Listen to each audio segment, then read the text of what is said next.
एक गांव में बूटी नाम की एक विधवा महिला रहती थी। विधवा हो जाने के बाद बूटी का स्वभाव बहुत ही कटु हो गया था।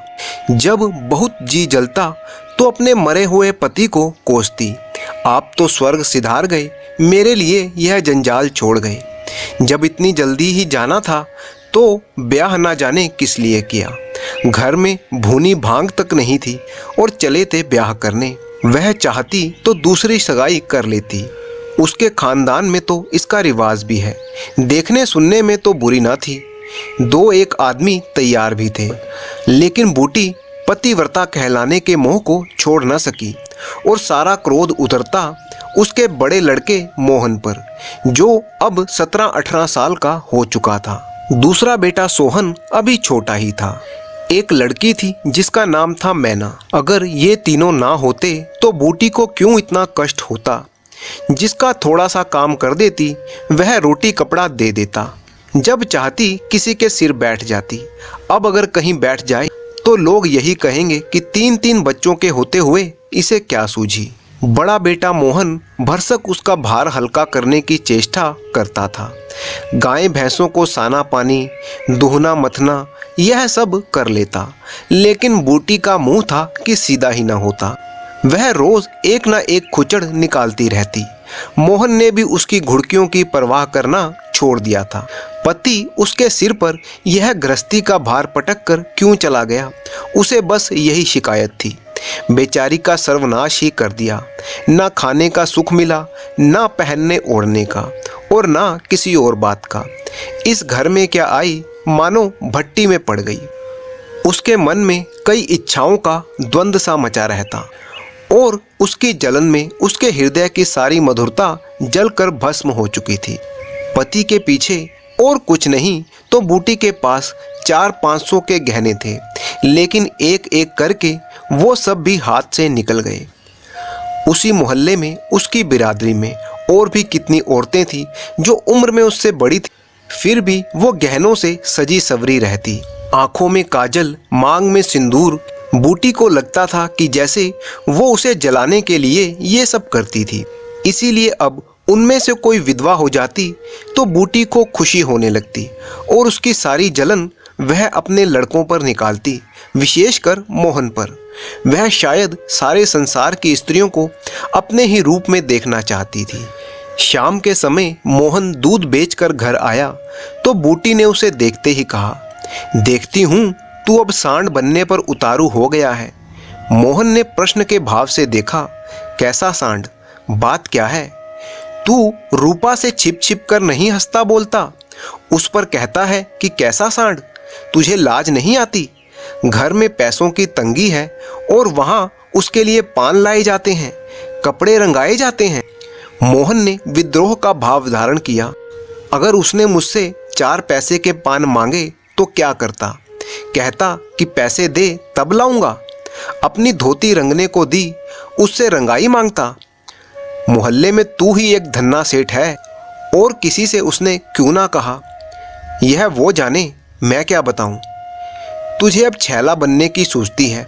घर में भी कभी 1 पैसे का पान लाया है? यहाँ पान किसके लिए लाता? क्या तेरे लिए? मैं ना जानता था तुम पान खाना चाहती हो। संसार में 1 रुपया ही है जो पान खाने जोग है। शौक सिंगार की भी तो कोई उम्र होती है अम्मा। बूटी जल उठी। उसे बुढ़िया कह देना उसकी सारी साधना पर पानी फेर देने जैसा था। बूटी ने कहा, अब तो मेरे लिए फटे चिथड़े पहनने के दिन हैं। जब तेरा बाप मरा तो मैं रुपया से 2-4 साल ही बड़ी थी। उस वक्त कोई घर कर लेती तो तुम लोगों का पता नहीं क्या होता। गली गली भीख मांगते फिरते तुम। लेकिन मैं कह देती हूँ, अगर तू फिर से उसके साथ बोला तो या तो तू घर में रहेगा या मैं रहूंगी। मोहन ने डरते डरते कहा, मैं उससे बात कर चुका हूँ अम्मा। कैसी बात? सगाई की। अगर रुपया मेरे घर में आई तो झाड़ू मार कर निकाल दूंगी। यह सब उसकी माँ की माया है। वह कुटनी मेरे लड़के को मुझसे छीन लेना चाहती है। मोहन ने बड़े ही व्यथित कंठ से कहा, अम्मा ईश्वर के लिए चुप रहो। मैंने तो समझा था 4 दिन में मैना अपने घर चली जाएगी और तुम अकेली पड़ जाओगी, इसीलिए उसे लाने की बात सोच रहा था। अगर तुम्हें बुरा लगता है तो जाने दो, तू आज से यहाँ आंगन में सोएगा। क्यों, तुम्हें मुझ पर संदेह है? हाँ, तो मैं यहाँ न सोऊंगा। तो निकल जा घर से। हाँ, तेरी यही इच्छा है तो मैं निकल जाऊंगा। बहन मैना ने भोजन पकाया, परंतु मोहन ने कहा मुझे भूख नहीं है। बूटी उसे मनाने के लिए ना आई। मोहन का युवा हृदय माता के इस कठोर शासन को किसी भी तरह स्वीकार नहीं कर सकता था। वो सोच रहा था माँ का घर है तो वही ले ले, अपने लिए मैं कोई दूसरा ठिकाना ढूंढ लूंगा। रुपया ने उसके रूखे जीवन में एक बहार सी ला दी थी। जीवन में कुछ सूना सूना सा लगता था।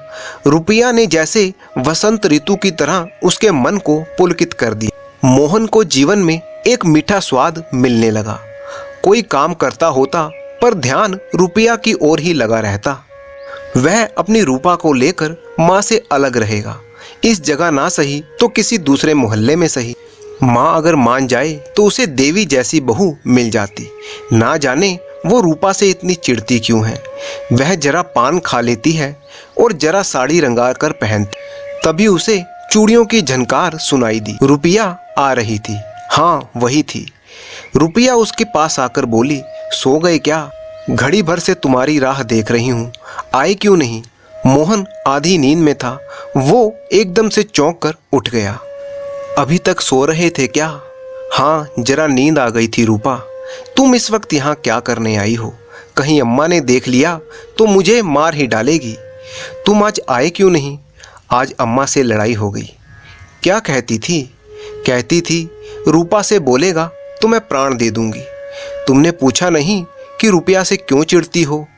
अब उनकी बात क्या कहूँ रूपा, वह किसी का भी खाना पहनना नहीं देख सकती। अब मुझे तुमसे दूर रहना पड़ेगा।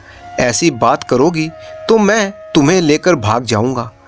तुम मेरे पास एक बार रोज आया करो बस, और मैं कुछ नहीं चाहती। उसी समय घर का किवाड़ खड़का और रुपया भाग गई। मोहन दूसरे दिन सोकर उठा तो उसके हृदय में आनंद का सागर भरा हुआ था। वह सोहन को बराबर डांटता रहता था। सोहन आलसी था। घर के सारे काम धंधे में उसका जीना लगता था। सोहन को अपने कपड़े धोते हुए देखकर मोहन ने कहा, आज धोबी को क्यों नहीं दे आते अपने कपड़े? धोबिन पैसे मांगती है तो अम्मा से पैसे मांग लेते। अम्मा पैसे देती है भला? ये लो, मुझसे ले लो। यह कहकर उसने इकन्नी सोहन की तरफ उछाल दी। सोहन प्रसन्न हो गया। बहुत दिनों के बाद आज दोनों भाइयों में स्नेह देखने को मिला था। तभी उसने देखा कि आंगन में उसकी बहन घरौंदे बना रही थी। वो बोला, तू तो बहुत अच्छे घरौंदे बनाती है, जरा बनाकर दिखा। मैना का चेहरा खिल उठा। प्रेम के शब्दों में कितना जादू होता है, मुंह से निकलते ही जैसे सुगंध फैल जाती है। मोहन बोला, तेरी गुड़िया का ब्याह कब है मैना? न्योता नहीं देगी? कुछ मिठाई खाने को नहीं मिलेगी? मैना का मन आकाश में उड़ने लगा। अम्मा पैसे नहीं देती। कोई बात नहीं, पैसे अम्मा नहीं देती तो मैं देता हूँ। ये लो, इन पैसों से तुम अपने गुड्डा गुड़िया का ब्याह रचाना। उसी वक्त बूटी वहां पर आ गई। उसके सिर पर गोबर की टोकरी थी। मोहन को खड़े देखकर वो कठोर स्वर में बोली, अभी तक मटर गश्ती ही हो रही है, भैंस कब दूही जाएगी? आज बूटी को मोहन ने विद्रोह भरा जवाब ना दिया। जैसे उसके मन में माधुर्य का कोई दरिया सा चल पड़ा था। माता को गोबर का बोझ उठाते देखकर उसने टोकरी उसके सिर से उतार ली। बूटी ने कहा, रहने दे, रहने दे, जाकर भैंस दूह, मैं तो गोबर लेकर जाती हूँ। तुम इतना बोझ क्यों उठा लेती हो अम्मा? मुझे क्यों नहीं बुलाया? माता का हृदय वात्सल्य से गदगद हो उठा। तू जा, अपना काम देख, मेरे पीछे क्यों पड़ता है? गोबर निकालने का काम मेरा है और दूध कौन दूहेगा? वह भी मैं करूँगा। तू इतना बड़ा जोधा है कि सारे काम कर लेगा। जितना कहता हूँ उतना कर लूँगा। तो मैं क्या करूँगी? तुम लड़कों से काम लो जो तुम्हारा धर्म है। इसके बाद मोहन बाजार गया और दूध बेचकर जब वो वापस लौटा तो उसके हाथ में एक पान, कत्था सुपारी और एक छोटा सा पानदान था और थोड़ी सी मिठाई लाया था। बूटी बिगड़ कर बोली, आज पैसे कहीं फालतू मिल गए थे क्या? इस तरह उड़ावेगा तो दिन कैसे निभेगा? मैंने तो एक भी पैसा नहीं उड़ाया अम्मा। पहले तो मैं समझता था कि तुम पान खाती नहीं, तो अब मैं पान खाऊंगी? हाँ और क्या, जिसके दो दो जवान बेटे हों, क्या वो इतना शौक भी पूरा ना करे? बूटी के सूखे कठोर हृदय में कहीं से कुछ हरियाली निकल आई। एक नन्ही सी कोपल थी, उसके अंदर कितना रस था। उसने मैना और सोहन को एक एक मिठाई दी, एक मोहन को भी दे दी। मोहन वापस अपने काम पर लौट गया और बूटी जब अंदर आई तो एक आईना पड़ा हुआ था। उसमें वो अपना मुंह देखने लगी। होंठों पर लाली थी, मुंह लाल करने के लिए ही थोड़ी ना पान खाया था। तभी उसकी पड़ोसिन धनिया वहां पर आ गई। धनिया ने आकर कहा, काकी तनिक रस्सी दे दो, मेरी रस्सी टूट गई है।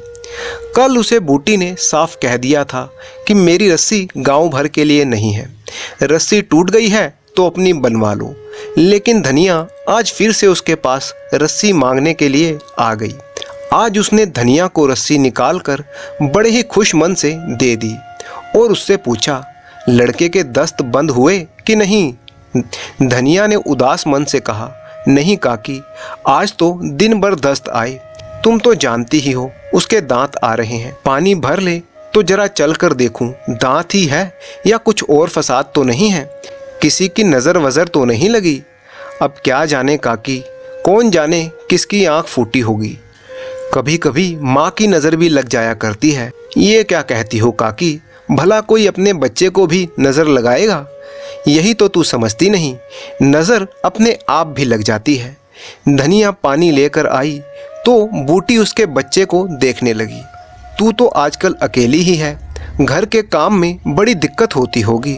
नहीं काकी, रुपया आ जाती है, घर का कुछ काम कर देती है, नहीं तो अकेले मेरे मरने जैसी हालत हो जाए। बूटी को ये जानकर बहुत ही आश्चर्य हुआ कि रुपया उसके घर पर काम करवाने के लिए आती है। वो तो आज तक बूटी को सिर्फ एक चमक धमक वाली लड़की ही समझती थी। बूटी ने तो आज तक यही सोचा था कि रुपया एक तितली ही है। वो हैरान होकर बोली, रुपया? हाँ काकी, बेचारी बड़ी सीधी है, झाड़ू लगा देती है, चौका बर्तन कर देती है, लड़के को भी संभालती है। आज के समय में कौन किसको पूछता है काकी, उसे तो अपने मिस्सी काजल से ही छुट्टी ना मिलती होगी। यह तो अपनी अपनी रुचि है काकी। मुझे तो इस मिस्सी काजल वाली ने जितना सहारा दिया है ना, उतना तो किसी भक्तिन ने ना दिया होगा। बेचारी रात भर जागती रही, मैंने तो उसे कुछ दिया भी नहीं। हाँ, बस जब तक जीऊंगी उसका जस गाऊंगी। तू उसके गुण अभी नहीं जानती धनिया। पान के लिए पैसे कहाँ से आते हैं, किनारदार साड़ियाँ कहाँ से रंगाई जाती हैं। मैं इन बातों में नहीं पड़ती काकी। फिर शौक श्रृंगार करने का किसका जी नहीं चाहता। खाने और पहनने की यही तो उम्र है। धनिया ने बच्चे को खटोले पर ही सुला दिया। बूटी ने बच्चे के सिर पर हाथ रखा और पेट में धीरे धीरे उंगली गड़ाकर देखने लगी। बूटी भी धनिया के घर के काम में उसका हाथ बटाने लगी। तब धनिया ने कहा, काकी तुम तो इतनी भली मानस हो, यहाँ के लोग तो कहते थे कि तुम बिना गाली के बात नहीं करती, मारे डर के मैं कभी तुम्हारे पास ना आई। बूटी मुस्कुराई और बोली, लोग झूठ तो नहीं कहते, मैं आंखों देखी मानूं कि कानों सुनी। उन दोनों में फिर से रुपया को लेकर बात चलने लगी। तभी वहाँ पर रुपया आई। उसने भी धनिया के घर आकर धनिया के घर के कामों में उसका हाथ बटाया। कुछ देर काम करने के बाद रुपया वहाँ से चली गई। जब रुपया वहाँ से चली गई तो बूटी सोचने लगी कि अगर कोई और लड़की होती तो मुझे देखकर अपनी नाक सिकोड़ लेती और तुरंत यहाँ से चली जाती, परंतु रुपया ने ऐसा नहीं किया। आज रुपया बूटी को बड़ी ही सुंदर लगी। वो सोचने लगी, ठीक तो है, अभी शौक श्रृंगार ना करेगी तो कब करेगी, यही तो उम्र है शौक श्रृंगार करने की। और जहाँ तक पान खाने की बात है तो उसका शौक तो बूटी को खुद भी रहा है। आज बूटी का मन बहुत ही प्रसन्न हो उठा था। उसके मन में रुपया को लेकर जो ईर्ष्या का भाव था वो दूर हो चुका था। उस दिन के बाद रूपा प्राय दिन में 2 बार बूटी के घर आती। बूटी ने मोहन से आग्रह करके उसके लिए एक अच्छी सी साड़ी मंगवा दी। अगर रूपा कभी बिना काजल लगाए या बेरंग साड़ी पहने आ जाती तो बूटी कहती, बहू बेटियों को ये जोगियों वाला भेष अच्छा नहीं लगता, यह भेष तो हम जैसी बूढ़ियों के लिए है। रूपा ने एक दिन कहा, तुम बूढ़ी कहाँ से हो गई हो अम्मा, लोगों को इशारा मिल जाए तो भौरों की फौज लग जाएगी यहाँ पर। बूटी ने मीठे तिरस्कार से कहा, चल मैं तेरी माँ की सौत बन जाऊंगी। इसी तरह हंसी ठिठोली के बीच बूटी ने रस भरी आंखों से देखते हुए पूछा, अच्छा बता, मोहन से तेरा ब्याह करवा दूं? रूपा लज्जा गई, मुंह पर गुलाब की आभा दौड़ गई। आज मोहन दूध बेचकर लौटा तो बूटी ने कहा, कुछ पैसे जुटा, मैं रूपा से तेरी बातचीत कर रही हूँ। और कुछ ही दिनों में एक दिन वो भी आ गया जब रूपा और मोहन की शादी हो गई और वो पूरा परिवार एक खुशहाल परिवार बनकर रहने लगा।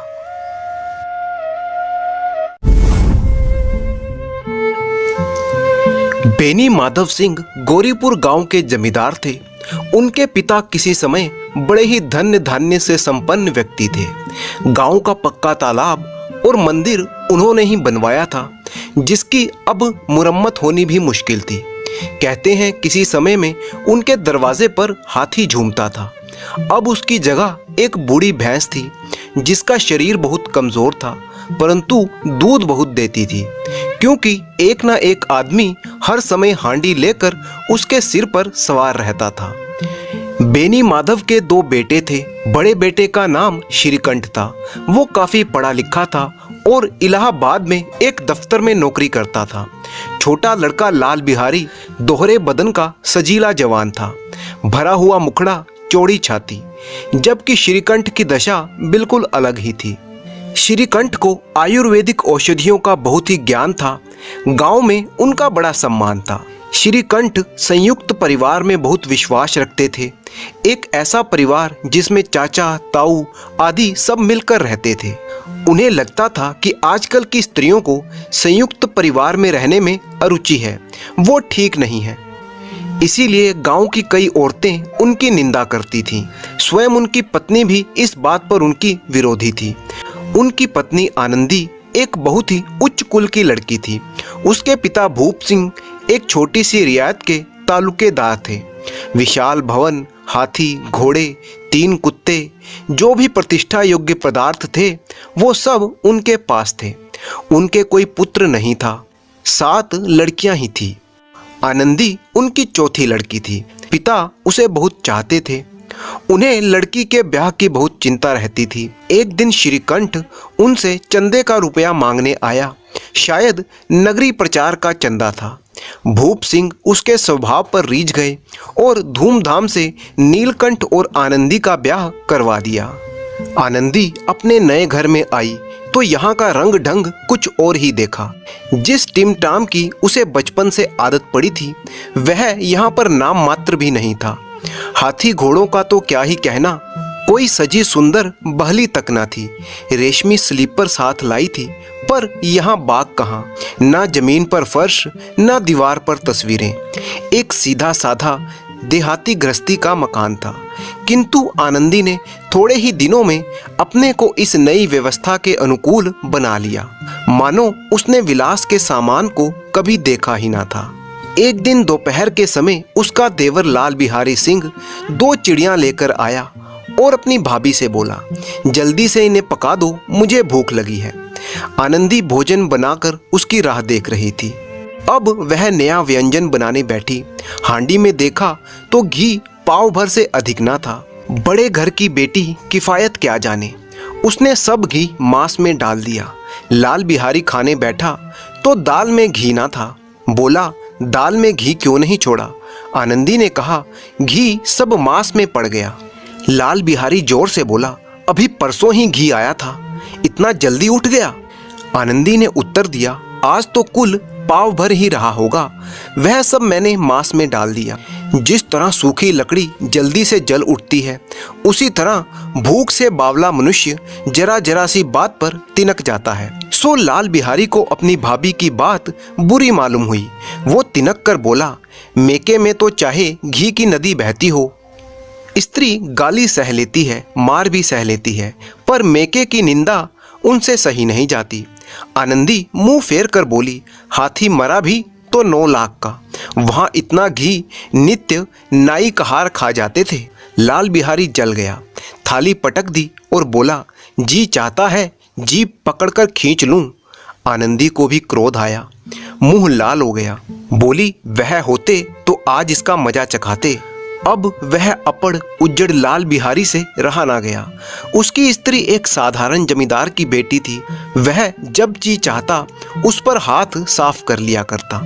उसने खड़ाऊं उठाई और आनंदी की ओर जोर से फेंकी और बोला, जिसके गुमान पर भूली हुई है उसे भी देख लूंगा और तुम्हें भी। आनंदी ने हाथ से खड़ाऊं रोकी, सिर बच गया, पर उंगली में बड़ी चोट आई। क्रोध के मारे हवा से हिलते पत्ते की तरह कांपती हुई वह अपने कमरे में आ गई। स्त्री का बल और साहस, मान मर्यादा पति तक है। आनंदी खून का घूंट पीकर रह गई। आनंदी के पति श्रीकंठ शनिवार को आया करते थे। बृहस्पतिवार को ये घटना हुई थी। 2 दिन तक आनंदी कोप भवन में रही, ना कुछ खाया ना पिया, उनकी बाट देखती रही। अंत में शनिवार को संध्या के समय श्रीकंठ अपने घर आया। वह घर के बाहर बैठकर गांव वालों से कुछ इधर उधर की बातें करने लगा। यह वार्तालाप बहुत देर तक चलता रहा। रात के 10 बज गए। किसी को भी खाने पीने की सुध न थी। श्रीकंठ को पिंड छुड़ाना मुश्किल हो गया। ये 2-3 घंटे आनंदी ने बड़े ही कष्ट से काटे। किसी तरह भोजन का समय आया, पंचायत उठी, एकांत हुआ तो लाल बिहारी ने कहा, भैया आप जरा भाभी को समझा दीजिए कि मुंह संभाल कर बातचीत किया करे, नहीं तो एक दिन अनर्थ हो जाएगा।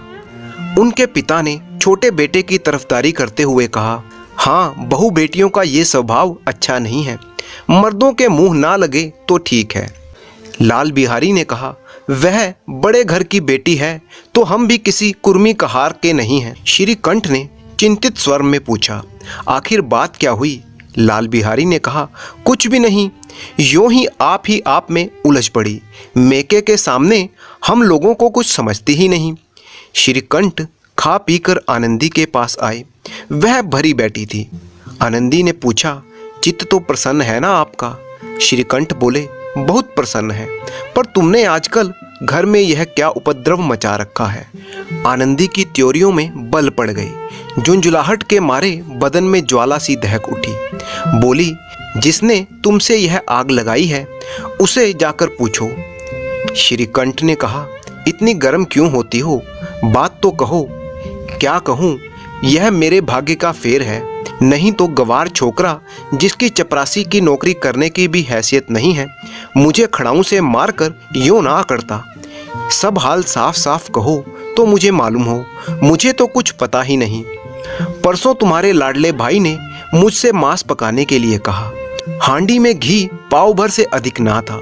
वह सब मैंने मांस में डाल दिया। जब खाने बैठा तो कहने लगा, दाल में घी क्यों नहीं है? बस इसी बात पर मेरे मेके को बुरा भला कहने लगा। मुझसे रहा ना गया। मैंने कहा कि इतना घी तो वहाँ नाई कहार खा जाते हैं और किसी को जान भी नहीं पड़ता। बस इतनी सी बात पर अन्यायी ने मुझ पर खड़ाऊं फेंक कर मारी। यदि हाथ से ना रोक लेती तो सिर फट जाता। उसी से पूछो, मैंने जो कहा है वह सच है या झूठ?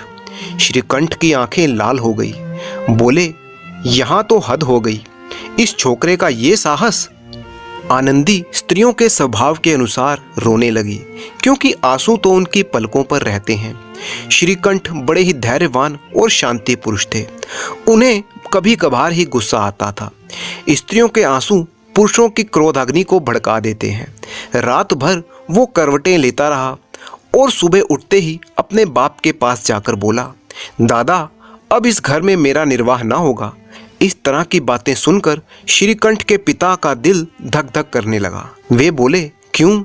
इसीलिए कि मुझे अपनी मान प्रतिष्ठा का कुछ विचार है। आपके घर में अब अन्याय और हठ का प्रकोप हो रहा है। जिनको बड़ों का आदर सम्मान करना चाहिए वे उनके सिर पर चढ़ते जा रहे हैं। मैं दूसरों का नौकर ठहरा घर पर नहीं रहता।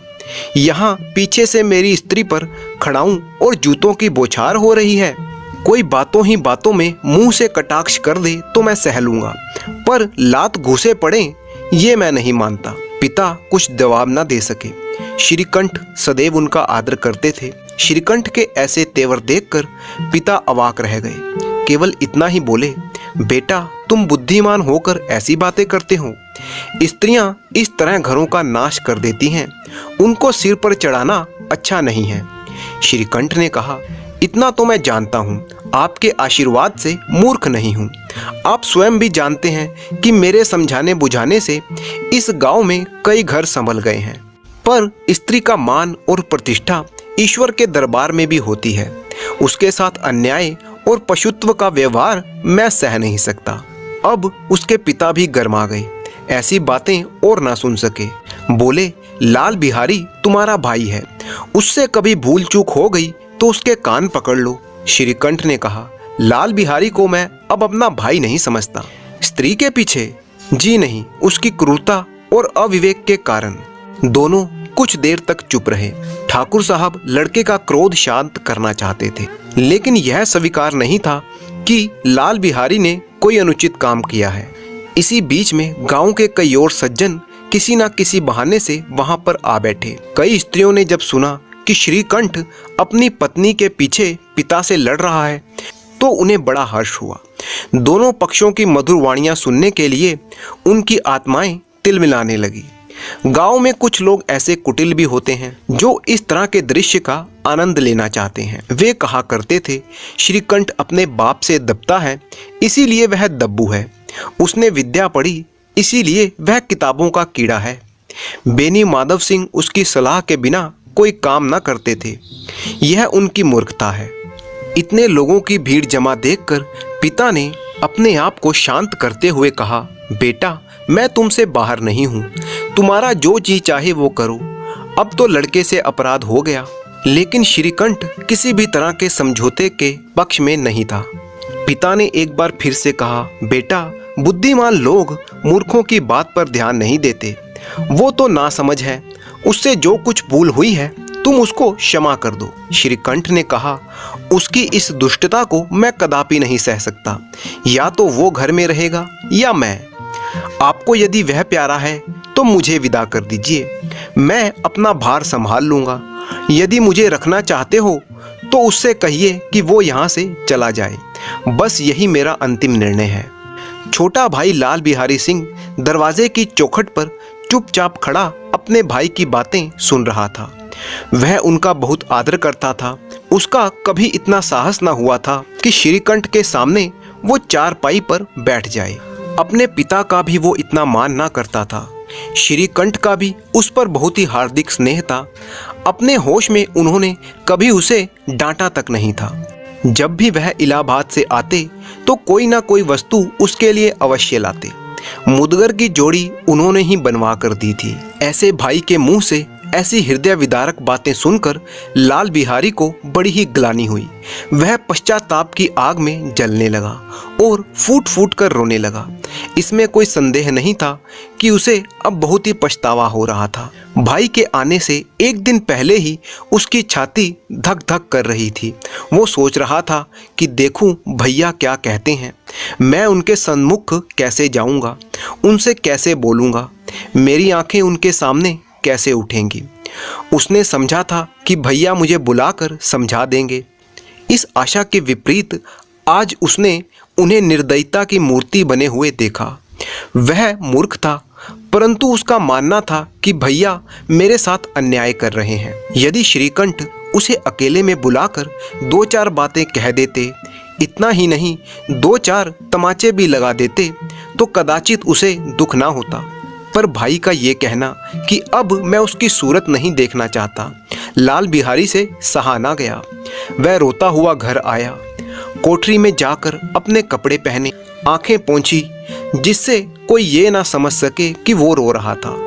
तब वो आनंदी के द्वार पर आके बोला, भाभी, भैया ने निश्चय किया है कि वो मेरे साथ इस घर में ना रहेंगे।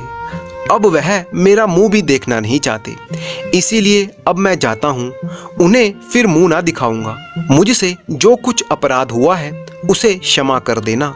ये कहते कहते लाल बिहारी का गला भर आया। जिस समय लाल बिहारी सिंह सिर झुकाए आनंदी के द्वार पर खड़ा था, उसी समय श्रीकंठ सिंह भी आंखें लाल किए बाहर से आए। भाई को खड़ा देखा तो घृणा से आंखें फेर ली और कतरा कर निकल गए, मानो उसकी परछाई से भी दूर भागते हों। आनंदी ने लाल बिहारी की शिकायत तो की थी, लेकिन अब वो मन ही मन पछता रही थी। आखिर स्वभाव से तो वो दयावती ही थी। उसे इतना तनिक भी ध्यान ना था कि बात इतनी बढ़ जाएगी। वह मन में अपने पति पर झुंझला रही थी कि यह इतने गर्म क्यों होते हैं। उस पर यह भय भी लगा हुआ था कि कहीं मुझसे इलाहाबाद चलने को ना कह दें तो कैसे क्या करूंगी। इसी बीच जब उसने लाल बिहारी को दरवाजे पर खड़े यह कहते सुना कि अब मैं जाता हूँ, मुझसे कोई अपराध हुआ हो तो क्षमा करना, तो उसका रहा सहा क्रोध भी पानी हो गया। वह रोने लगी। मन का मैल धोने के लिए नयन जल ही सबसे उपयुक्त वस्तु है। श्रीकंठ को देखकर आनंदी ने कहा, लाला बाहर खड़े बहुत रो रहे हैं, तो मैं क्या करूं? भीतर बुला लो, मेरी जीभ में आग लगे। मैंने कहाँ ये सब झगड़ा उठाया। मैं ना बुलाऊंगा, पछताओगे। उन्हें बहुत गलानी हो गई है, ऐसा ना हो कहीं चल दे। परंतु श्रीकंठ ना उठा।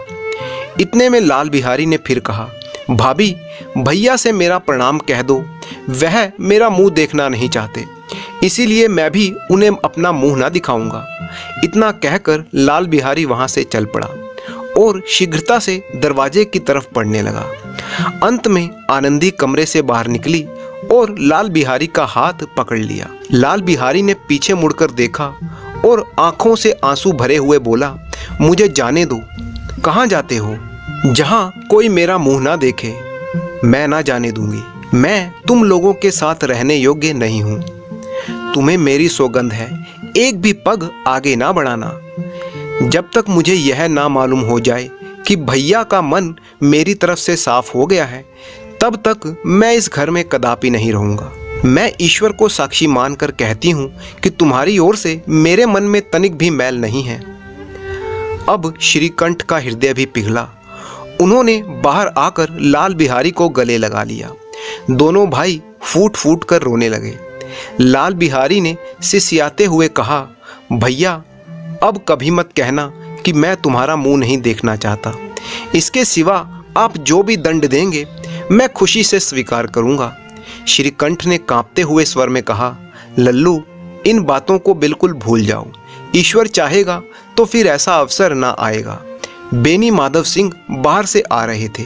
दोनों भाइयों को गले मिलते देखकर आनंद से पुलकित हो गए और बोल उठे, बड़े घर की बेटियां ऐसी ही होती हैं, बिगड़ता हुआ काम बना लेती हैं। गांव में जिसने भी यह वृतांत सुना, उसी ने इन शब्दों में आनंदी की उदारता को सराहा कि बड़े घर की बेटियां ऐसी ही होती हैं। बहुत पुरानी बात है। एक गांव में अलगू चौधरी और जुम्मन नाम के दो मित्र रहते थे। दोनों में गाढ़ी मित्रता थी। दोनों सांझे में खेती करते थे। कुछ लेन देन भी साझा था। जुम्मन जब कहीं बाहर जाता तो अपना घर अलगू को सौंप देता और अलगू कहीं जाता तो जुम्मन पर अपना घर छोड़ देता। उनमें ना कोई खान पान का व्यवहार था और ना ही धर्म का कोई नाता, केवल विचार मिलते थे। मित्रता का मूल मंत्र भी तो यही है।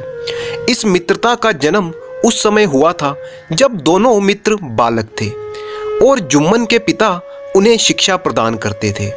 अलगू ने गुरु की खूब सेवा की थी।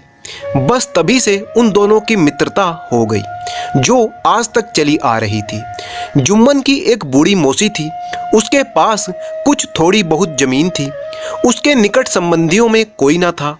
जुम्मन ने लंबे चौड़े वादे करके वो जमीन अपने नाम पर लिखवा ली। जब तक जमीन जुम्मन के कब्जे में ना आई तब तक मौसी का खूब आदर सत्कार किया गया, खूब स्वादिष्ट व्यंजन खिलाए गए, हलवे पूरी की वर्षा सी होने लगी। पर जमीन पर कब्जा मिलते ही ये सब खातिरदारियां छूमंतर हो गई। जुम्मन की पत्नी रोटियों के साथ कड़वी बातों का सालन भी देने लगी। जुम्मन भी बिल्कुल निष्ठुर हो गया।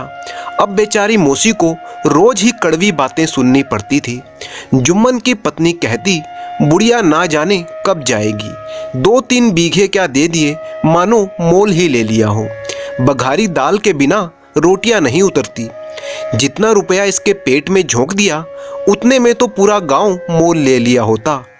कुछ दिन तक मौसी ये सब सुनती रही और सहती रही, पर जब सहा ना गया तो मौसी ने जुम्मन से कहा, बेटा तुम्हारे साथ मेरा निर्वाह ना होगा, तुम मुझे रुपए दे दिया करो, मैं अपना पका कर खा लूंगी। जुम्मन ने कड़क कर जवाब दिया, रुपए कहाँ फलते हैं। मौसी ने नम्रता से कहा, मुझे कुछ रूखा सूखा तो चाहिए कि नहीं। जुम्मन ने गंभीर स्वर में कहा, तो मुझे थोड़े ही पता था कि तू मौत से लड़कर आई हो। अब तो मौसी बिगड़ गई, उन्होंने पंचायत करने की धमकी दे दी। जुम्मन ऐसे हंसा मानो जिस तरह कोई शिकारी हिरन को जाल की तरफ जाते हुए देखकर मन ही मन में हंसता है। वो बोला, हाँ जरूर पंचायत करो, फैसला हो जाने दो, मुझे भी ये दिन रात की खटखट पसंद नहीं है। पंचायत में जीत किसकी होगी इस बात पर जुम्मन को बिल्कुल भी संदेह नहीं था। आसपास के गांव में ऐसा कौन था जो जुम्मन के अनुग्रहों का ऋणी ना हो। ऐसा कौन था जो उसको शत्रु बनाने का साहस कर सके। आसमान से फरिश्ते तो पंचायत करने नहीं आएंगे। इसके बाद कई दिन तक बूढ़ी मौसी आसपास के गांव में दौड़ती रही। कमर झुककर कमान हो गई, एक एक पग चलना मुश्किल था। बिरला ही कोई भला आदमी होगा जिसके सामने बुढ़िया ने दुख के आंसू ना बहाए। किसी ने यूं ही उसे टाल दिया तो किसी ने इस अन्याय पर जमाने भर को गालियां दी। किसी ने कहा, अब तुम्हारे पांव कब्र में लटके हैं, अब तुम्हें क्या चाहिए, रोटी खाओ और अल्लाह का नाम लो।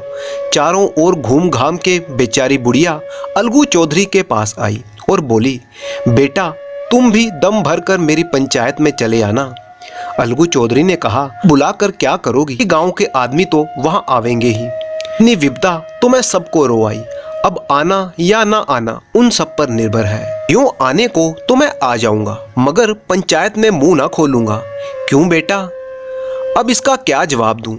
जुम्मन मेरा पुराना मित्र है, उससे बिगाड़ कर नहीं रख सकता। बिगड़ने के डर से ईमान की बात ना कहोगे। अलगू चौधरी के पास इस सवाल का कोई उत्तर ना था। उसके हृदय में ये शब्द गूंज रहे थे कि क्या बिगड़ने के डर से ईमान की बात ना कहोगे। संध्या के समय पंचायत बैठ गई। जुम्मन पहले से ही वहां पर था और अलगू चौधरी से कुछ दूरी पर वो बैठा था। वहां भारी भीड़ जमा थी। अधिकांश लोग सिर्फ दर्शक बनकर आए थे। चारों तरफ कोलाहल मच रहा था। 5 लोग बैठ गए तो बूढ़ी मौसी ने विनती की, पंचो आज 3 साल हो गए, मैंने सारी जायदाद अपने भांजे जुम्मन के नाम लिख दी थी। इसने मुझे रोटी और कपड़ा देने का वादा किया था, परंतु अब ना तो मुझे पेट भर रोटी मिलती है और ना तन पर कपड़ा। मैं बेबस बेवा हूँ, आप लोग ही मेरा इंसाफ कीजिए। मैं पंचों का हुक्म सर माथे पर रखूंगी। उन्हीं में से एक रामधन बोला, जुम्मन किसे पंच चुनते हो, अभी से इसका निपटारा कर लो, फिर जो कुछ पंच कहेंगे वही मानना पड़ेगा। जुम्मन को उन सभी सदस्यों में वही सब लोग दिख रहे थे जिनसे किसी ना किसी कारण से उसका मन मुटाव था। जुम्मन बोला, पंचों का हुक्म सर आंखों पर लूंगा। मौसी जिसे चाहो उसे पंच चुन लो, मुझे कोई एतराज नहीं है। मौसी जुम्मन की परेशानी समझ गई। वो बोली, बेटा पंच ना किसी का दोस्त होता है और ना ही किसी का दुश्मन। तुम्हारा किसी पर विश्वास हो या ना हो, पर अलगू चौधरी को तो मानते हो, लो मैं उन्हीं को सरपंच चुनती हूँ। जुम्मन तो आनंद से फूल गया, परंतु अपने भावों को छिपाता हुआ बोला, अलगू तो सही है, मेरे लिए तो सब एक से ही हैं। परंतु अलगू चौधरी इस झमेले में फंसना नहीं चाहता था। वो कन्नी काटते हुए बोला, मौसी तुम तो जानती हो कि मेरी जुम्मन से गाढ़ी दोस्ती है। मौसी ने गंभीर स्वर में कहा, बेटा दोस्ती के लिए कोई अपना ईमान थोड़े ही ना बेचता है। पंचों के दिल में खुदा बसता है। पंचों के मुंह से निकली हुई बात ईश्वर के मुंह से निकली हुई बात है। पंचायत की कार्रवाई शुरू हुई। अलगू चौधरी बोले, जुम्मन, हम और तुम पुराने दोस्त हैं, मगर इस समय तुम और बूढ़ी मौसी दोनों ही हमारी निगाह में बराबर हो। तुमको जो कहना है वो कहो। जुम्मन को पूरा विश्वास था कि बाजी अब उसके हाथ में है। उसने कहा, पंचो, 3 साल हुए मैंने मौसी की जमीन ली, उसे रोटी कपड़ा देता रहा और सेवा भी की, मगर जब औरतों के बीच में जरा अनबन हो रही है तो उसमें मैं क्या कर सकता हूँ। अब मौसी मुझसे महीने का खर्चा मांगती है, जबकि पहले महीने खर्च का कोई जिक्र नहीं था, वरना मैं भूल कर भी इस झमेले में ना पड़ता। मौसी की जमीन जितनी है उसमें मुनाफा नहीं होता, बस मुझे यही कहना है। अलगू चौधरी तो पूरा कानूनी आदमी था। उसने जुम्मन से प्रश्न पूछना शुरू किए। एक एक करके प्रश्न जुम्मन के दिल पर हथौड़े की तरह पड़ रहे थे। बाकी के पंच अलगू चौधरी के इस व्यवहार पर मुग्ध हो गए। जुम्मन चकित था कि अलगू को ये क्या हो गया है, ये क्यों मेरी जड़ें खोदने पर तुला है। अचानक ही इसे क्या हो गया? क्या इतने दिनों की दोस्ती कुछ काम नहीं आवेगी? जुम्मन अभी इसी उधेड़ बुन में था कि अलगू चौधरी ने अपना फैसला सुनाया। जुम्मन, पंचों ने इस मामले पर विचार किया और पंचों को लगता है कि मौसी का माहवार खर्च देना नीति संगत है। हमारा विचार है कि मौसी की जायदाद से इतना मुनाफा जरूर होता है कि उसे महीने का खर्च दिया जा सके। बस यही हमारा फैसला है। अगर जुम्मन को खर्च देना मंजूर ना हो तो जमीन के सौदे को रद्द समझा जाए। ये सुनते ही जुम्मन सन्नाटे में आ गया। जो अपना मित्र हो वो शत्रु का व्यवहार करने लगा। गले पर छुरी फेरने जैसी हालत आ गई। इसे ही समय का हेर फेर कहते हैं। जिस पर पूरा भरोसा था उसने समय आने पर धोखा दे दिया। यही कलयुगी दोस्ती है। अन्य पंच अलगू चौधरी के इस निर्णय की दिल खोलकर प्रशंसा करने लगे। वे कहते, इसी का नाम है पंचायत। दोस्ती अपनी जगह पर और न्याय अपनी जगह पर। इस फैसले ने अलगू चौधरी और जुम्मन की दोस्ती की जड़ें हिला दी। इतना पुराना मित्रता का वृक्ष सत्य का एक झोंका भी ना सह सका। अब उनमें सिर्फ शिष्टाचार का ही व्यवहार होने लगा। जुम्मन के मन में मित्र का ये व्यवहार आठों पहर खटका करने लगा। उसे हर घड़ी यही चिंता रहती कि कब और किस तरह उसे बदला लेने का अवसर मिलेगा। जुम्मन को बदला लेने का अवसर जल्दी ही मिल गया। पिछले साल अलगू चौधरी बैलों की एक जोड़ी मोल लेकर आए थे। बड़े ही सुंदर और बड़े बड़े सींगों वाले बैल थे। जुम्मन की पंचायत के 1 महीने बाद ही जोड़ी में से एक बैल मर गया। इस पर जुम्मन ने अपने दोस्तों से कहा, यह दगाबाजी की सजा है।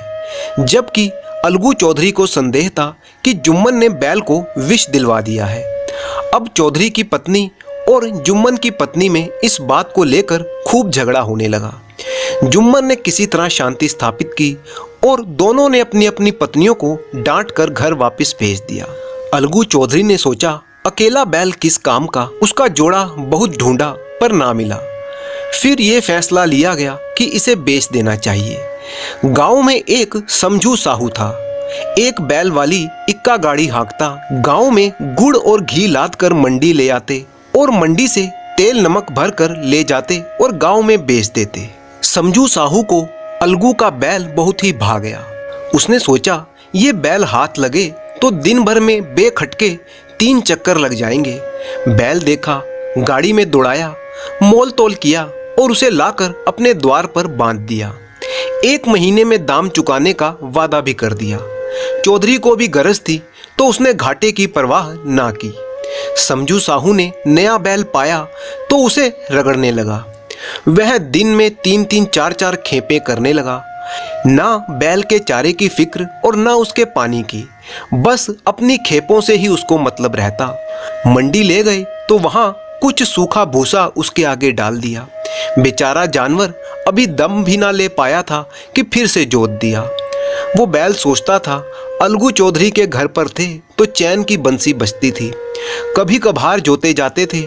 साफ पानी, भूसे के साथ खल भी मिलती थी। शाम सवेरे एक आदमी खरहरे करता, पोंछता और सहलाता था। अब वो सुख चैन कहाँ था। कुछ ही दिनों में बैल की हड्डियां निकल आई। एक दिन साहू जी ने दुगना बोझ उस पर लाद दिया।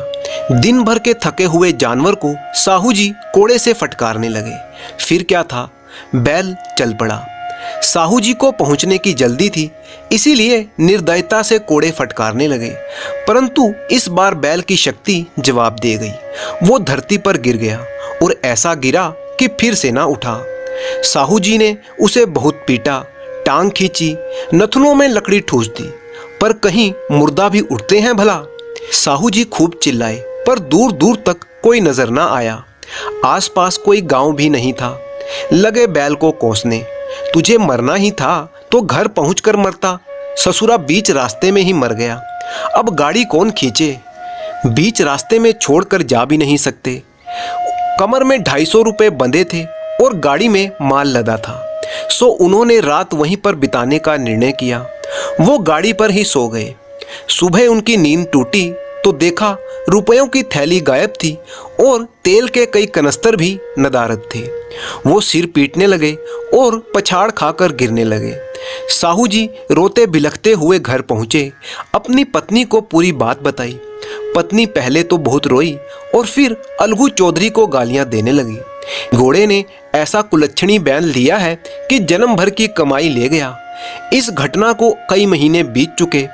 अलगू जब भी अपने बैल का दाम मांगने जाता तो साहू और उसकी पत्नी दोनों झल्लाए कुत्ते की तरह उस पर टूट पड़ते और बकने लगते। कहते, यहाँ तो सारी कमाई लुट गई, सत्यानाश हो गया और इन्हें अपने दामों की पड़ी है। मुर्दा बैल दे दिया था, उस पर भी दाम मांगने चले आए। हमारी आंखों में धूल झोंक दी और सत्यानाशी बैल हमारे गले में बांध दिया। हम दाम क्यों दें, बेवकूफ समझा है क्या? ज्यादा हो तो हमारा बैल खोल कर ले जाओ, महीने भर के बदले 2 महीने जोत लो, और क्या लोगे? चौधरी के अशुभ चिंतकों की कमी न थी गांव में। ऐसे मौके पर वे भी इकट्ठा हो जाते और साहू जी की हाँ में हाँ मिलाने लगते। परंतु चौधरी जी 150 रुपए हाथ से ना जाने दे सकते थे। एक दिन वो भी गर्म हो गए। बात हाथापाई तक पहुंच गई। शोरगुल सुनकर गांव के किसी भले मानस ने परामर्श दिया कि ऐसे काम ना चलेगा, पंचायत कर लो, जो कुछ तय होगा उसे स्वीकार कर लेना। साहू जी राजी हो गए। अलगू चौधरी ने भी हामी भर दी। पंचायत की तैयारियां शुरू होने लगी। दोनों पक्षों ने अपने अपने दल बनाने शुरू कर दिए। तीसरे दिन उसी जगह पर पंचायत बैठी। रामधन ने कहा, अब देरी क्या है, पंचों का चुनाव हो जाना चाहिए। बोलो चौधरी, किस किस को पंच चुनते हो? अलगू चौधरी ने दीन भाव से कहा, समझू साहू ही चुन ले। समझू कड़क कर बोला, मेरी ओर से जुम्मन पंच होगा। जुम्मन का नाम सुनते ही चौधरी का कलेजा धक धक करने लगा, मानो अचानक किसी ने उसे थप्पड़ मार दिया हो। रामधन ने अलगू चौधरी से पूछा, क्यों चौधरी, तुम्हें कोई एतराज है? अलगू चौधरी ने बड़े ही निराशा भरे स्वर में कहा, नहीं, मुझे कोई एतराज नहीं है। सरपंच के उच्च स्थान को ग्रहण करते ही जुम्मन के मन में अपनी जिम्मेवारी का भाव पैदा हुआ। उसने सोचा, मैं इस वक्त न्याय और धर्म के सर्वोच्च स्थान पर बैठा हूँ। मेरे मुंह से इस समय जो भी निकलेगा वो देववाणी के ही समान होगा और देववाणी में मेरे मल का मैल नहीं होना चाहिए। पंचों ने दोनों पक्षों से सवाल जवाब किए। बहुत देर तक दोनों दल अपने अपने पक्ष का समर्थन करते रहे। इस बात पर सब सहमत थे कि समझू साहू को बैल का मूल्य देना चाहिए, परंतु वो महाशय इस कारण से रियायत करना चाहता था कि बैल मर जाने की वजह से समझू साहू की हानि हुई है। इसके अलावा 2 पंच समझू साहू को भी दंड देना चाहते थे कि उसी के अत्याचारों से बैल की मौत हुई है। अंत में जुम्मन ने अपना फैसला सुनाया। उसने कहा, चौधरी और समझू साहू, पंचों ने तुम्हारे मामले पर अच्छी तरह विचार किया है। समझू साहू को बैल की उचित कीमत चुकानी ही होगी। जिस वक्त बैल उन्हें दिया गया था उसे ना कोई बीमारी थी। अगर उसी समय दाम दे दिए जाते तो आज समझू उसे फेर लेने का आग्रह ना करता। बैल की मृत्यु सिर्फ इस कारण से हुई है कि उससे बड़ा ही कठिन परिश्रम लिया गया और उसके दाने चारे का कोई भी प्रबंध ना किया गया। रामधन ने कहा, समझू ने बैल को जानबूझकर मारा है, इसलिए उसे दंड देना चाहिए। जुम्मन बोला, यह दूसरा सवाल है, हमको इससे कोई मतलब नहीं है। साहू जी ने कहा कि हमारे साथ कुछ रियायत होनी चाहिए। तो जुम्मन बोला, यह अलगू चौधरी की इच्छा पर निर्भर है, अगर वो रियायत कर दे तो उसकी भलमनसाई। अलगू चौधरी फूले ना समाए। वह उठ खड़े हुए और जोर से पंचो परमेश्वर की जय बोलने लगे। इसके साथ ही चारों ओर उसके प्रतिनिधि पंच परमेश्वर की जय, पंच परमेश्वर की जय करने लगे। वो बोले, यह मनुष्य का काम नहीं है, पंच में परमेश्वर वास करते हैं, यही उनकी महिमा है। पंचों के सामने खोटे को कौन खरा कह सकता है। थोड़ी देर बाद जुम्मन अलगू चौधरी के पास गए और उन्हें गले से लगा लिया और बोले, भैया, जब से तुमने मेरी पंचायत की है तब से मैं तुम्हारा प्राणघातक शत्रु बना बैठा था, परंतु आज मुझे ज्ञात हुआ कि पंच के पद पर बैठकर कोई भी किसी का दोस्त या दुश्मन नहीं रहता। न्याय के सिवा उसे कुछ नहीं सूझता।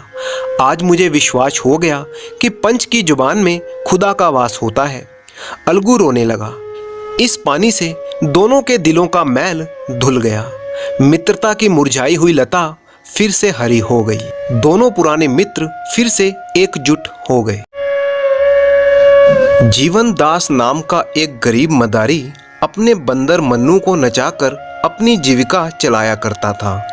वह और उसकी पत्नी बुधिया दोनों मन्नू को बहुत ही प्यार करते थे। उनके कोई संतान न थी।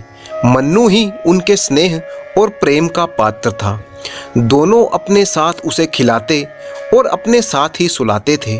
उनकी दृष्टि में मन्नू से अधिक कोई भी प्रिय वस्तु ना थी। जीवनदास उसके लिए एक गेंद लेकर आया। मन्नू आंगन में ही गेंद से खेलता रहता। उसके भोजन करने को एक मिट्टी का प्याला था, ओढ़ने को एक कंबल का टुकड़ा, सोने को एक बोरिया और उचकने के लिए छप्पर से एक रस्सी। मन्नू इन वस्तुओं पर जान छिड़कता था। जब तक उसके प्याले में कोई चीज ना रखी जाए वो भोजन ना करता। अपना टाट और कंबल का टुकड़ा उसे शाल और गद्दे से ज़्यादा प्यारा था। उसके दिन बड़े ही अच्छे बीत रहे थे। वो प्रातःकाल रोटियां खाकर मदारी के साथ तमाशा करने जाता। वो नकलें करने में इतना निपुण था कि दर्शक वृंद तमाशा देखकर मुग्ध हो जाते थे। लकड़ी हाथ में लेकर वृद्धों की भांति चलता, आसन मारकर पूजा करता, तिलक मुद्रा लगाता और फिर पोथी बगल में दबाकर पाठ करने चलता। ढोल बजाकर गाने की नकल करने में इतना माहिर था कि दर्शक लोट-पोट हो जाते थे। तमाशा खत्म हो जाने पर वो सबको सलाम करता, लोगों के पैरों को पकड़कर उनसे पैसे वसूल करता। मन्नू का कटोरा पैसों से भर जाता। उसके उपरांत कोई मन्नू को एक अमरूद खिला देता, कोई उसके सामने मिठाई फेंक देता। मोहल्ले के लोगों के लिए मन्नू मनोरंजन की एक सामग्री था। जब वह घर पर रहता तो एक ना एक आदमी आकर उससे खेलता ही रहता। मन्नू को अगर चिढ़ थी तो वो कुत्तों से थी। उसके मारे उधर से कोई कुत्ता भी नहीं निकल पाता था। कोई आ जाता तो मन्नू उसे अवश्य ही 2-4 कनखेड़ियां और झापड़ लगा देता था। दिन को कभी कभी बुधिया धूप में लेट जाती तो मन्नू उसके सिर से जुएं निकालता और वो उसे गाना सुनाती। वह जहाँ कहीं भी जाती थी मन्नू उसके पीछे पीछे जाता था। माता और पुत्र में भी इससे अधिक प्रेम ना हो सकता था। एक दिन मन्नू के मन में आया कि चलकर कहीं फल खाना चाहिए। फल तो खाने को मिलते थे, पर वृक्ष पर चढ़कर डालियों पर उछलने में जो मजा था वो ऐसे नहीं था। उस दोपहर को जीवनदास तमाशा दिखाकर घर लौटा तो मन्नू वहां से चला गया। वैसे तो वो मोहल्ले में भी कई बार जाया करता था, इसीलिए किसी को संदेह ना हुआ कि वो कहाँ गया है। उधर मन्नू घूमता घुमाता उछलता कूदता एक बगीचे में जा पहुंचा। देखा तो फलों से पेड़ लदे हुए थे, मानो ये वृक्ष उसे अपनी ओर बुला रहे थे कि आओ और हमारे फल खाओ। वो तुरंत एक छलांग लगाकर पेड़ों पर चढ़ गया। कुछ फल खाने लगा तो कुछ गिराने लगा, गुठलियां इधर उधर फेंकने लगा। पके हुए फल जमीन पर बिछ गए। खड़खड़ाहट हुई तो माली दोपहर की नींद से चौंका। और मन्नू को देखते ही उसे पत्थरों से मारने लगा। पत्थर या तो उस तक पहुंच ही नहीं रहे थे या फिर शरीर में हल्का सा छूकर निकल जाते। बीच बीच में वो माली को दांत दिखाकर डराता भी था, कभी मुंह बनाकर उसे काटने की धमकी देता। इधर मोहल्ले के कुछ लड़के भी इकट्ठे हो गए और वो शोरगुल करने लगे। माली ने जब देखा कि बंदर काबू में नहीं आ रहा तो उसने बगीचे के स्वामी को जाकर खबर दी। बगीचे का मालिक ये खबर सुनते ही बाहर आ गया। बंदर की इतनी मजाल कि मेरे बगीचे में आकर उधम मचावे। उसने तुरंत बंदूक उठाई और बगीचे में आ पहुंचा। देखा मन्नू एक पेड़ को जोर जोर से हिला रहा था। वो गुस्से से लाल हो गए और उसकी तरफ बंदूक तान दी। बंदूक देखते ही मन्नू के होश उड़ गए। उस पर आज तक किसी ने बंदूक नहीं तानी थी, पर उसने बंदूक की आवाज़ सुनी थी और चिड़ियों को मरते हुए भी देखा था। मन्नू के पांव मानो सुन्न हो गए। वह उछलकर किसी दूसरे पेड़ पर भी ना जा सका और उसी डाल पर दुबक कर बैठ गया। साहब को उसकी ये कला पसंद आई, दया भी आई, इसीलिए उन्होंने गोली नहीं चलाई और माली को भेजा जाकर बंदर को पकड़ ला। माली दिल में तो डरता था पर साहब के गुस्से को जानता था। वो चुपके से वृक्ष पर चढ़ा और बंदर को रस्सी में बांध लिया। मन्नू को साहब के बरामदे में एक खंबे से बांध दिया गया। उसकी स्वतंत्रता का अब अंत हो चुका था। शाम होने तक वो वहीं पड़ा पड़ा करुण स्वर में कूं कूं करता रहा। शाम हो गई तो नौकर उसके सामने एक मुट्ठी चने डाल गया। अब मन्नू को अपनी स्थिति में परिवर्तन का ज्ञान हुआ। ना कंबल ना टाट, जमीन पर बिखरे हुए चने जिन्हें उसने छुआ भी नहीं। वो पछता रहा था कि कहाँ तो वो फल खाने निकला था और मदारी का प्रेम उसे याद आया। बेचारा मुझे खोजता फिरता होगा। रात भर वो जागता रहा और बार बार खंबे के चक्कर लगाता रहा। साहब का कुत्ता टॉमी बार बार उसे डराता और भौंकता। रात गुजरी तो साहब ने आकर मन्नू को 2 ठोकरें जमाई। सुअर रात भर चिल्ला चिल्ला कर नींद हराम कर दी, आंख तक ना लगी। ये कहकर वो वहां से चले गए। आज पूरा दिन किसी ने उसके सामने चने नहीं डाले। फिर से शाम हुई तो मदारी को पता चला और वो साहब के घर पहुंच गया। मन्नू उसे देखते ही ऐसा अधीर हुआ मानो जंजीर तोड़ डालेगा और खंबे को गिरा देगा। मदारी ने जाकर मन्नू को गले से लगाया और साहब से बोला, हजूर भूल चूक तो आदमी से भी हो जाती है, फिर ये तो पशु है। मुझे चाहे जो सजा दीजिए पर इसे छोड़ दीजिए। मगर साहब ने तो दया का पाठ पढ़ा ही नहीं था। घुड़क कर बोले, चुप रह पाजी, टें करके मेरा दिमाग मत चाट। बंदर छोड़कर बाघ का सत्यानाश कर डाला, अब खुशामद करने चला आया। जाकर देखो तो कितने फल खराब कर दिए इसने। अगर इसे लेना ही चाहते हो तो मुझे 10 रुपए ला कर दो, नहीं तो चुपचाप अपना रास्ता नापो या कोई इसे इतने दाम देकर ले जाएगा। मदारी निराश होकर वहां से चला गया। 10 रुपए कहाँ से लाता? बुधिया से जाकर उसने सारी बात बताई। बुधिया बोली, बस देख ली तुम्हारी करतूत, जाकर लाठी सी मारी होगी। हाकिमों से बड़े दाव पेच से बात की जाती है। यह कहकर उसने मन्नू का सब सामान एक गठरी में बांधा और मदारी के साथ साहब के घर पहुंच गई। अब मन्नू और भी जोर से उछलने लगा, खंबा हिलाने लगा। बुधिया ने कहा, सरकार हम आपके द्वार भीख मांगने आए हैं, हमें बंदर का दान दे दीजिए। हम दान देना पाप समझते हैं। हम देश देश घूमते हैं, आपका जस गावेंगे। हमें जस की चाह नहीं है और परवाह भी नहीं है। भगवान आपको इसका फल देंगे। मैं नहीं जानता भगवान कौन भला है।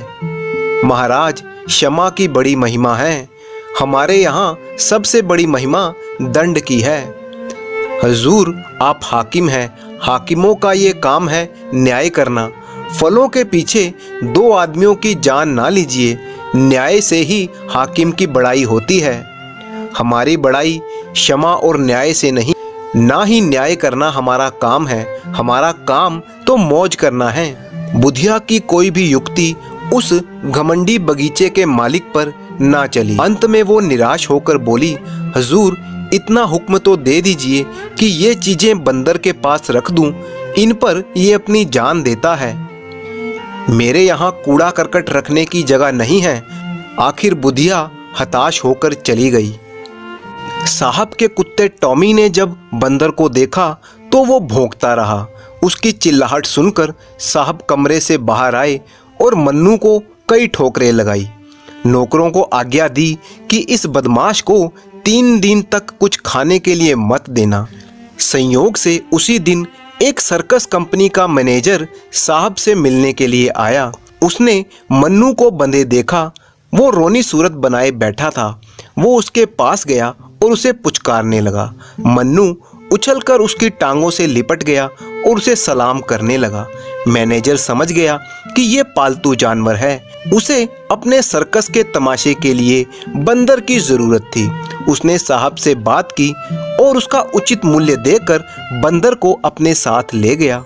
किंतु मन्नू को शीघ्र ही पता चल गया कि यहाँ से निकलकर भी वो और भी अधिक बुरा फंस गया है। मैनेजर ने उसे बंदरों के रखवाले को सौंप दिया। रखवाला बहुत ही निष्ठुर और क्रूर प्रकृति का प्राणी था। उसके अधीन और भी कई बंदर थे। सभी उसके हाथों कष्ट भोग रहे थे। सर्कस में मन्नू को कई और नए करतब सीखने पड़े। पैर गाड़ी पर चढ़ना, दौड़ते हुए घोड़े की पीठ पर चढ़ना, पतली रस्सी पर चलना और भी कई कष्टप्रद साधनाएं थीं। मन्नू को ये सब कौशल सीखने में बहुत मार खानी पड़ी। जरा भी चूकता तो पीठ पर डंडा पड़ जाता। उससे अधिक कष्ट की बात ये थी कि उसे दिन भर एक पिंजरे में बंद रखा जाता। मदारी के यहाँ भी तमाशा दिखाना पड़ता था, किंतु उस तमाशे में और इस तमाशे में बहुत अंतर था। कहाँ वो मदारी की मीठी मीठी बातें, उसका दुलार प्यार, और कहाँ ये कारावास और डंडों की मार। ये काम सीखने में उसे इसीलिए और भी देर लगती थी कि वो अभी तक जीवन दास के पास भाग जाने के विचार को भूला नहीं था। मन्नू रोज इसी ताक में रहता कि कैसे मौका पाऊं और यहाँ से निकल जाऊं, लेकिन जानवरों पर कड़ी निगाह रखी जाती थी। साहब की कैद से तो मन्नू जल्द ही छूट गया था, लेकिन इस कैद में उसे 3 महीने बीत गए।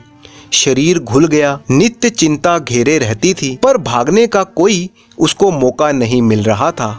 संयोगवश एक दिन सर्कस के पंडाल में आग लग गई। सर्कस के नौकर चाकर सब भाग गए।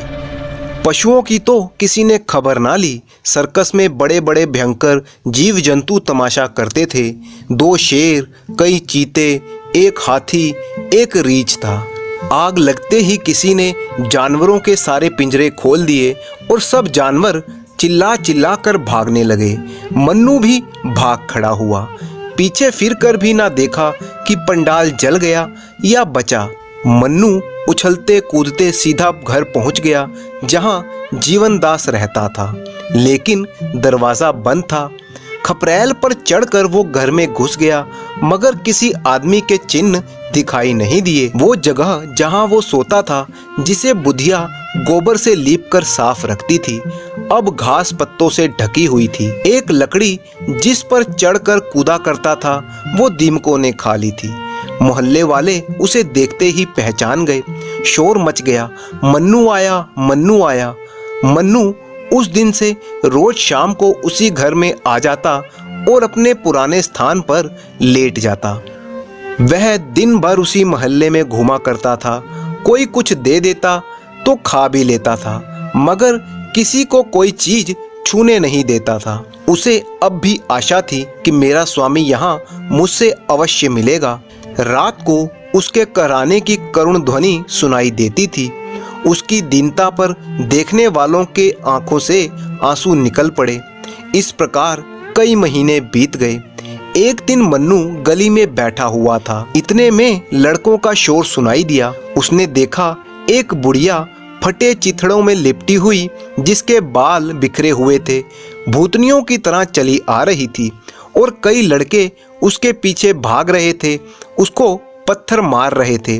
पगली नानी कहकर उसे भगा रहे थे। वह रह रह कर रुक जाती और लड़कों से कहती, मैं पगली नानी नहीं हूँ, मुझे पगली मत कहो। एक लड़के ने कहा, तू फटे कपड़े पहनती है तो तू पागल नहीं तो और क्या है, तुझे शर्म नहीं आती?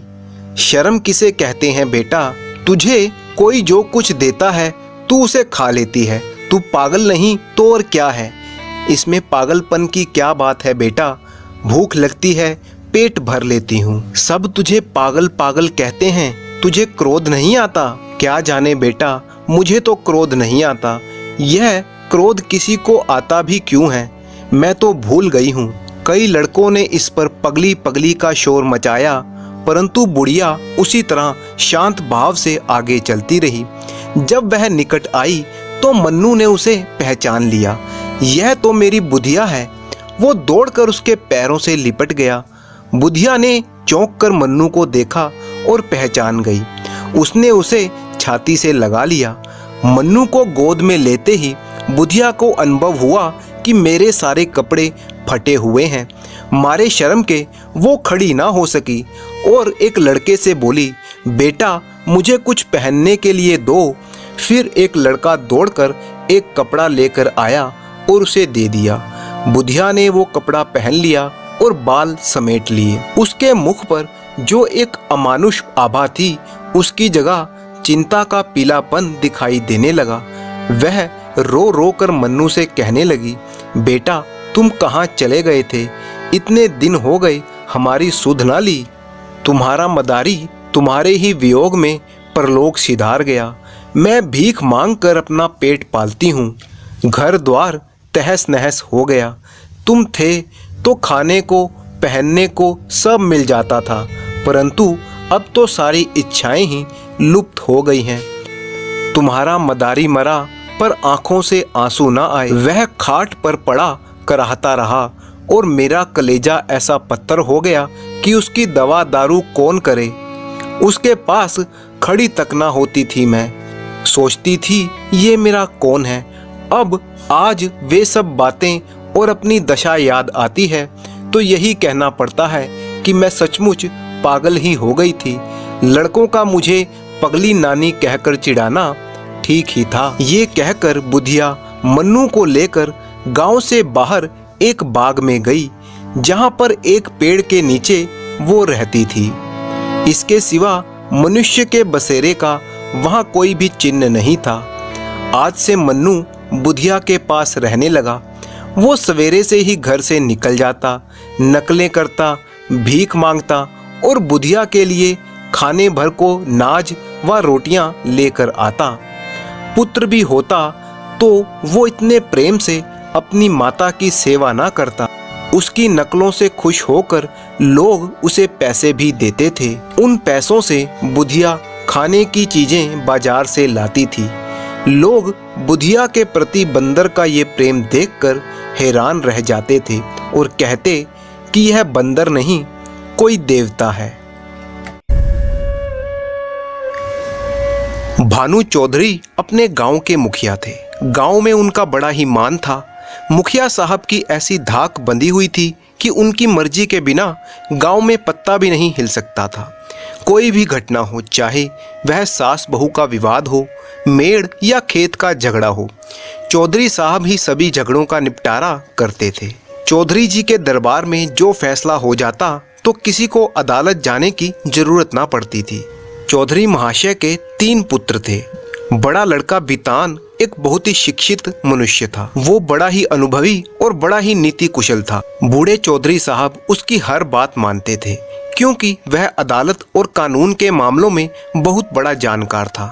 वह कानून का पुतला था। कानून की दफाएं उसकी जबान पर रहती। गवाह गढ़ने में वो पूरा उस्ताद था। उनका मझला बेटा था शान चौधरी, जो एक किसान था। वो बुद्धि से मंद लेकिन शरीर से बड़ा ही मेहनती था। तीसरा बेटा था गुमान। वो बड़ा ही रसिक था लेकिन बहुत ही उदंड था।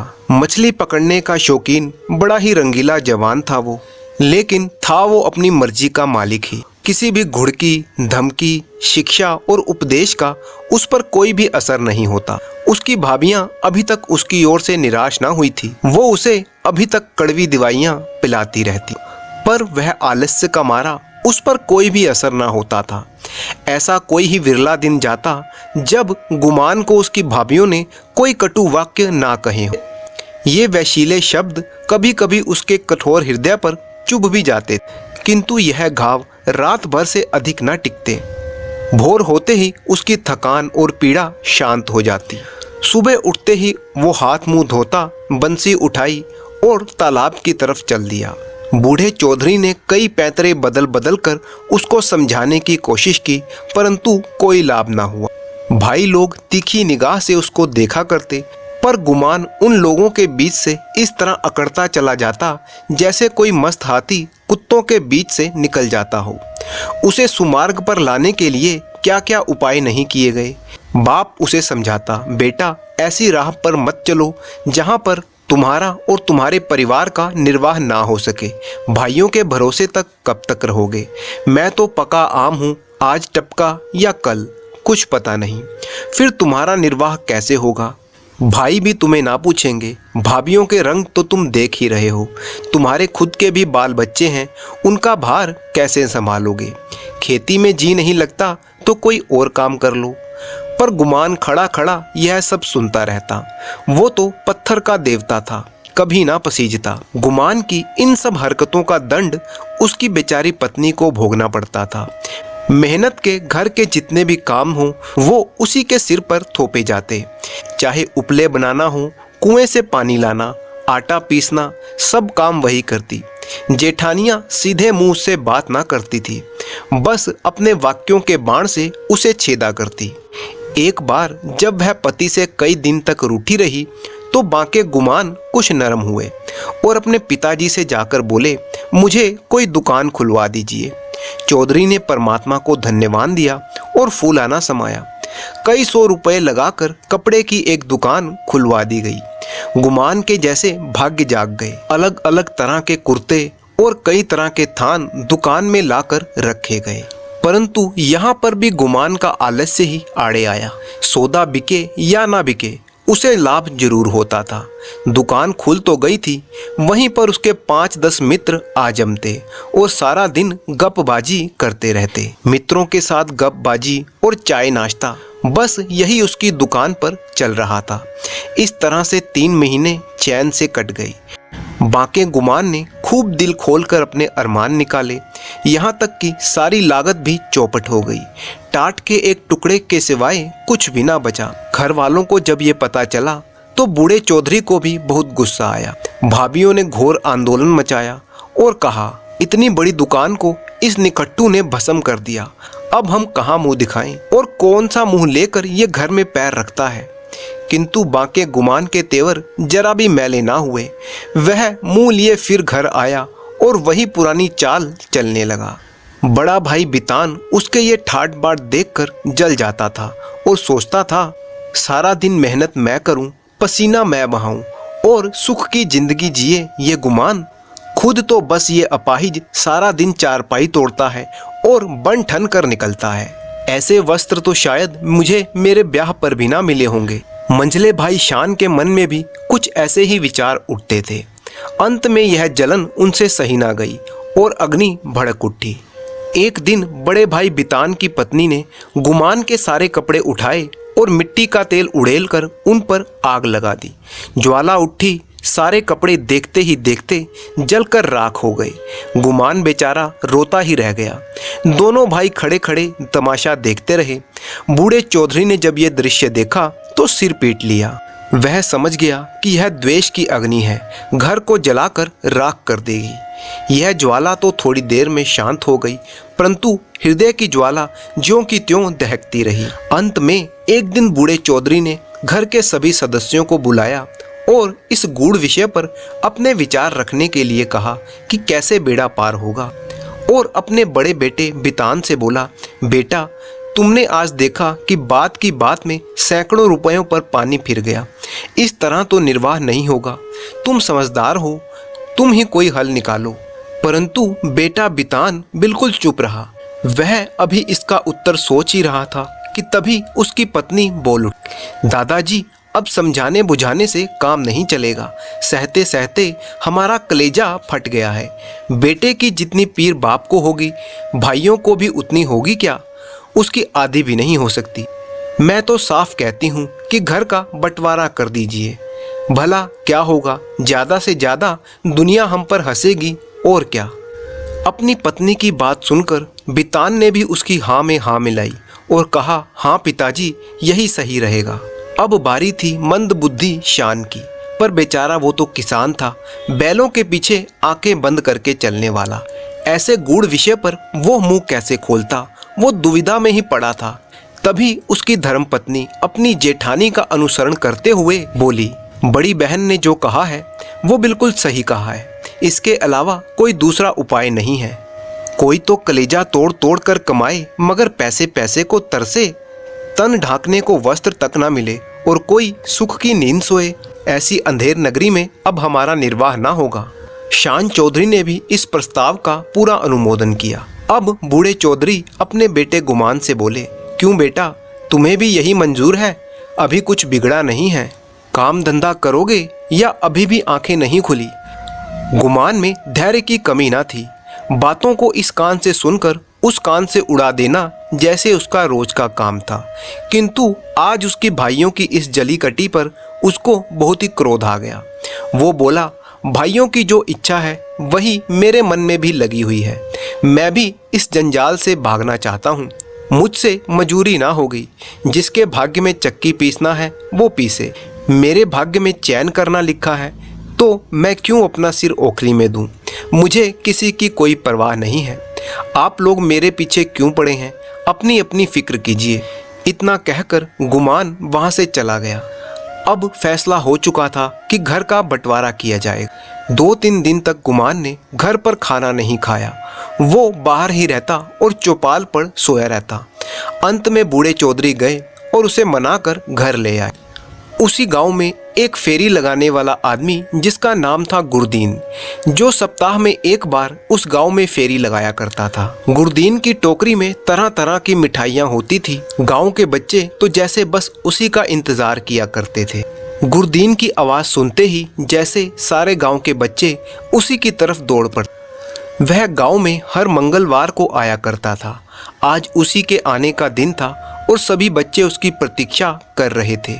गुरदीन एक बूढ़ा सा मैला कुचैला आदमी था, किंतु आसपास के गांव में उसका नाम किसी भी हनुमान मंत्र से कम ना था, क्योंकि उसकी आवाज़ सुनते ही बच्चों में जैसे जोश भर जाता था। जहां बच्चों के लिए उसके पास मिठाइयाँ थी, वहीं उनकी माताओं के लिए इससे भी ज़्यादा मीठी बातें थी। माएँ कितना भी मना करती रहें, बार बार पैसे ना रहने का बहाना करें, पर गुरदीन चटपट मिठाइयाँ बच्चों के दोनों हाथों में रख देता और स्नेहपूर्ण भाव से कहता, बहू जी, पैसों की चिंता ना करो, फिर मिलते रहेंगे। कहीं भागे थोड़ी ही जाते हैं। आज भी मंगल का ही दिन था। बच्चे बड़े बेचैनी से दरवाजे पर खड़े हुए गुरदीन की राह देख रहे थे। इतने में ही गुरदीन आता हुआ दिखाई दिया। लड़कों ने दौड़कर उसका दामन पकड़ा और आपस में खींचातानी होने लगी। कोई कहता मेरे घर चलो, तो कोई अपने घर का न्योता देता। सबसे पहले भानु चौधरी का मकान पड़ता था। गुरदीन अपना टोकरा लेकर वहां पर पहुंच गया। मिठाइयों की लूट शुरू हो गई। बालकों और स्त्रियों का झुंड लग गया। बितान की पत्नी अपने बच्चों के साथ निकली और शान की पत्नी भी अपने लड़कों के साथ वहां पर उपस्थित थी। गुरदीन ने मीठी बातें करना शुरू की। पैसे झोली में रखे, धेले की मिठाई दी और धेले का आशीर्वाद। लड़के मिठाई हाथों में लिए हुए उछलते कूदते घर में दाखिल हो गए। अगर सारे गांव में कोई ऐसा बालक था जिसने गुरदीन की उदारता से लाभ उठाया हो, तो वो था बांके गुमान का लड़का धान। यह तो बहुत मुश्किल था कि बालक धान अपने भाई बहनों को हंस हंस कर और उछल उछल कर मिठाइयाँ खाते देखे और सब्र कर जाए। उस पर भाइयों के बच्चे उसे मिठाइयाँ दिखा दिखा कर और ललचाते चिढ़ाते हुए खाते। बेचारा धान चीखता और अपनी माता का आंचल पकड़कर उसे दरवाजे की तरफ खींचता था, पर वह अबला क्या करे। उसका हृदय बच्चे के लिए ऐंठ ऐंठ कर रह जाता था। उसके पास एक पैसा भी नहीं था। वह अपने दुर्भाग्य पर, जेठानियों की निष्ठुरता पर और सबसे ज्यादा अपने पति के निकट्टूपन पर कुड़ कुड़ कर रह जाती थी। अपना आदमी ही ऐसा निकम्मा हो तो दूसरों का मुंह ही देखना पड़ता है। उसने अपने बेटे को उठा लिया और प्यार से उसे दिलासा देने लगी, बेटा रो मत, अगली बार जब गुरदीन आवेगा तब तुम्हें भी मिठाई ला कर दूंगी, नहीं तो इससे भी अच्छी मिठाई बाजार से मंगवा दूंगी। तुम कितनी मिठाई खाओगे? यह कहते कहते उसकी आंखें भर आई। आह, यह मनहूस मंगल हर सप्ताह चले आता है, फिर कोई बहाना करना पड़ेगा। हाय, अपना बच्चा धेले की मिठाई को तरसे और घर में किसी का पत्थर सा कलेजा भी ना पसीजे। वह बेचारी तो अपनी चिंताओं में डूबी हुई थी और धान किसी तरह चुप ना हो पाता था। जब माँ का बस नहीं चला तो उसने अपने बेटे को उतारकर जमीन पर रख दिया। वह रो रो कर सारी दुनिया को सिर पर उठाने लगा। माँ ने उसे बहुत बहलाया, फुसलाया, यहाँ तक कि उसे बच्चे के हठ पर क्रोध भी आ गया। कहाँ तो वो बच्चे को प्यार से चिपटाती थी, परंतु इस बार ऐसा झल्लाई कि उसे 2-3 झापड़ जोर जोर से लगाकर और घुड़क कर बोली, चुप रह अभागे, तेरे ही मुंह मिठाई खाने का है क्या? अपने दिन को नहीं रोता, मिठाई खाने चला है। तेरे भाग्य में मिठाई खाना है ही नहीं। गुमान वहीं द्वार पर बैठा हुआ बड़े ध्यान से देख रहा था। वह अपने बच्चे को बहुत चाहता था। इस वक्त ये थप्पड़ बच्चे के मुंह पर नहीं बल्कि उसके हृदय पर तेज भाले के समान लगा था और चुभ गया था। शायद उसकी पत्नी का अभिप्राय भी यही था। जिस तरह पत्थर में आग छिपी रहती है, उसी तरह मनुष्य के हृदय में भी, चाहे वह कैसा भी क्रूर और कठोर क्यों ना हो, कोमल भाव छिपे रहते हैं। गुमान की आंखें भर आईं, आंसू उसके चेहरे पर लुढ़कने लगे। गुमान सचेत हो गया। उसने अपने बच्चे को गोद में उठा लिया और अपनी पत्नी को देखते हुए बड़े ही करुण स्वर में बोला, बच्चे पर इतना क्रोध क्यों करती हो? तुम्हारा दोषी मैं हूँ, मुझको जो दंड देना चाहो वो दो। परमात्मा ने चाहा तो कल से लोग इस घर में मेरा और मेरे बाल बच्चों का भी आदर करेंगे। तुमने आज सदा के लिए मुझे जगा दिया है, मेरे कानों में ये शंखनाद कर दिया कि मुझे कर्म के पथ पर ही चलना होगा। इस घटना से आलसी गुमान का हृदय ऐसा परिवर्तित हुआ कि वह अब आलसी गुमान ना रहकर एक मेहनती आदमी बन चुका था। अब वह गांव में मजदूरी करता, अपने खेतों में काम करता और इतना धन अर्जित कर लेता जिससे वो अपने परिवार का निर्वाह सुख से कर सके। गुमान में आए इस परिवर्तन से उसका पूरा परिवार भी खुश था। बूढ़े भानु चौधरी भी अपने बेटे में आए इस परिवर्तन को देखकर बहुत ही खुश थे।